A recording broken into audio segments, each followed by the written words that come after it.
NXT, the 18th of February. What a bonkers show this was. What a great show this was. I really, really enjoyed the show, which go and watch it if you haven't.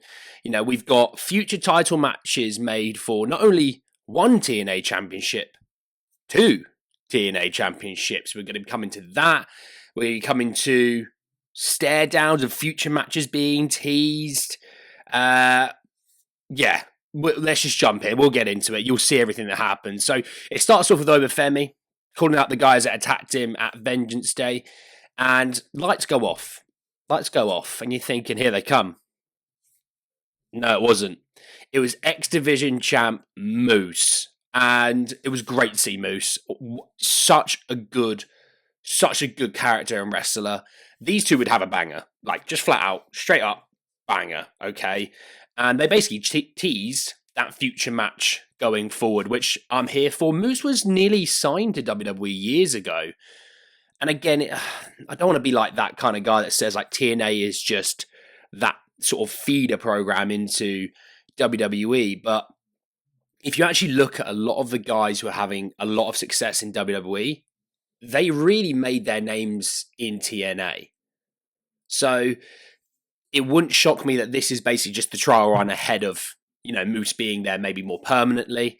Obviously, by the sounds of things, Josh Alexander is actually going to go to AEW, which I think is probably the right move for him. He's going to get paid an absolute crap load of money, way more than he was going to get in WWE, but he'll end up at WWE at some point. That's the way it'll be.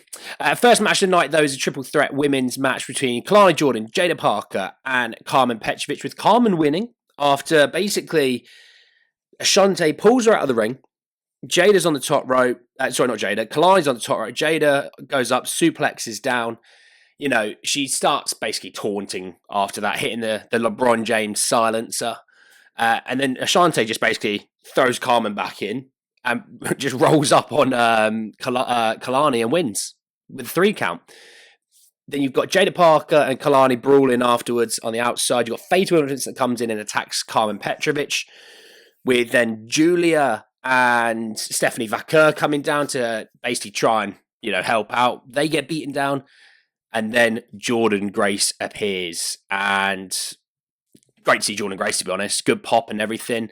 Comes out, and this then gets made into a 6-woman tag match in the main event that evening.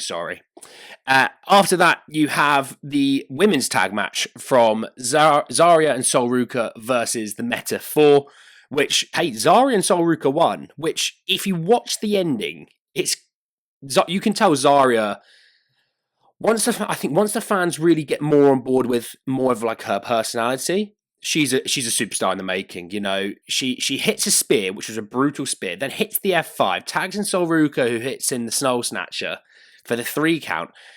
I'm loving this dynamic that they have in, trying to get on, trying to be friends. It reminds me so much of Cesaro and Sheamus with the bar. So, loving it. Up next is the contract signing for Ricky Saints. Not Ricky Starks, Ricky Saints, which, before anyone complains about it, he wanted that change. He likes that change. I don't mind the name actually either. It's better than some of the other ones we've had, and I like the change. You've got Ethan Page interrupting, saying that Ricky's following the Ethan Page model, which, by the way, Tony Khan is in absolute tears and shambles right now over these two. Then Javon Evans surprise attacks Ethan Page out of nowhere, obviously after having the Vengeance Day match that they had. Wesley then comes down and confronts Ricky. They basically go back and forth. Wes goes to surprise attack Ricky as he's about to sign the contract. Ricky takes him out of the ring, finally signs the contract, and it is official that Ricky Starks is an NXT superstar. After that was Stacks versus Sean Spears. Sean Spears winning this one. I don't think it's a shock. Obviously, after Vengeance Day and the steel cage match for the attack on Tony D'Angelo, I don't think it's a shock that you've got Sean Spears winning. They're trying to build up this heel side of things to kind of rival Tony's family and obviously then rival for that title. So, yeah, Sean Spears winning via the C4. You then got Moose versus Lexis King booked for next week for the X Division title. That's the first of the 2, by the way, which I'm looking forward to. Obviously, Lexis King beating JDC, who's part of the system in TNA, for the Heritage Cup. So there you go. You then got Andre Chase versus Eddie Thorpe. And if you can't get on board with the idea that Andre Chase has such a good fan support, I don't know what to tell you. Over as anything still to this day. Obviously, Eddie Thorpe winning this match, which I don't think is a shock. Obviously, they're trying to keep that momentum from him beating Trick Williams. Takes out the back of the knee.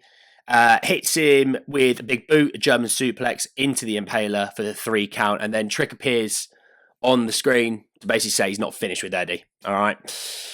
After that, you then have the Hardy Boys appearing. Jeff and Matt Hardy, which, hey, I am in my late 20s. That was my childhood, the Hardy Boys. Jeff Hardy is one of my favorite superstars ever in all of the generations that have been in WWE.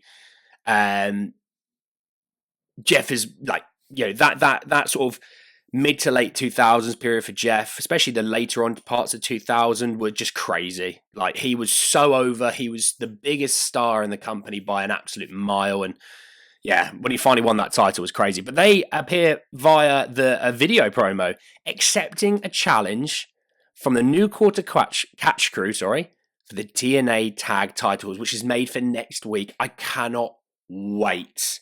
Yeah, they even say, hey, Fraction, get a front row seat. Have a watch of us. I cannot wait to watch these guys next week on NXT. And it's so good to have both of them back in WWE, even if it's for just one night for a little while. I think when they finish up TNA, they might have one small run left in WWE, and then it's the Hall of Fame, and then they'll get inducted. But so good to see the guys back. And then it finishes up in the main event, the 6-woman tag match. And obviously, as you can expect, Steffi Vacker, Julia, and Jordan Grace win. Jordan Grace actually picking up the pinfall on Jasmine Nix. The crowd were hot for it. The women's division in NXT is just unbelievable. You think of so many good superstars there. You think of the Metaphor, great tag team. You think of Zara and Solruka, really good dynamic going on there. Jada Parker, the Carmen Petrovich push, the Kalani Jordans, You think of then, obviously, these 6, the Fatal Influence, and obviously then you got Steffi Vacker, North American title. You got Julia, NXT Women's title. You got then Jordan Grace, what a division that is. I love the women's division in NXT. It's fantastic. So, yeah, and then at the end of the show, there's a carnage, obviously, the guys who had just decided on Vengeance Day that they're going to beat up everyone. Yeah, the tag out, I think it was Robert Stone, I can't remember correctly, and it's spray painted on the wall. No one is safe. So, fascinating stuff. But regardless, Moose turning up. The Hardy Boys going to be there next week. Two TNA championship matches being made. I cannot wait. I cannot wait. What a show this was. Go and watch it. It's well worth the time. And let me know down below your thoughts and feelings. Take care. Peace.